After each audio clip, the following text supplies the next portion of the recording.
If I had a girlfriend who was asking her opinion, let's say she had gotten involved with a Muslim man, because let's face it, tall, dark, and handsome, it has its charms. I'm not, you can't get around that. And they are quite charming. When I spent some time on a deployment over in the Middle East, they can be very charming, and they're not used to seeing American women and so much skin, that we show. And so it was a lot of, oh, you're beautiful, the compliments, but that's such an enticing way to, you're not thinking spiritually, you're not thinking long term about being unevenly yoked, about your core beliefs and the things that would be expected of you if you were to marry a Muslim man.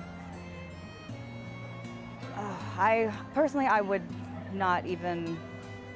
think about being unevenly yoked.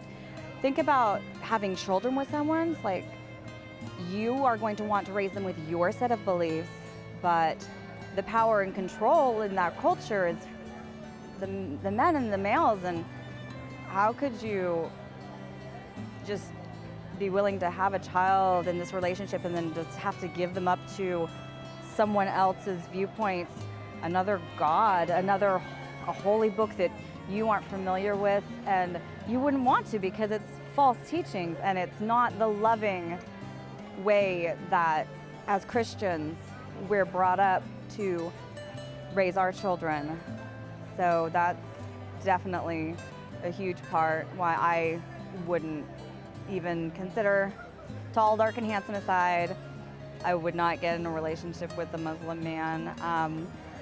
And if a friend of mine were to say that she is, I would have to ask her if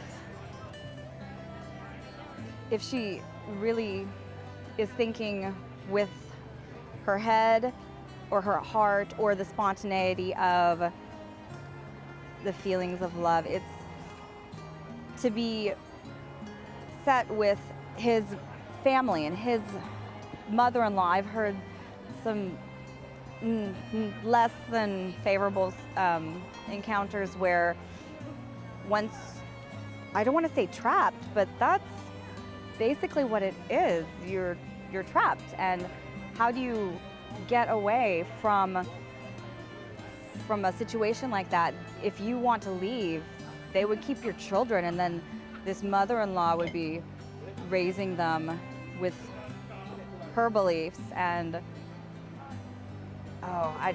it's heartbreaking. I couldn't do it.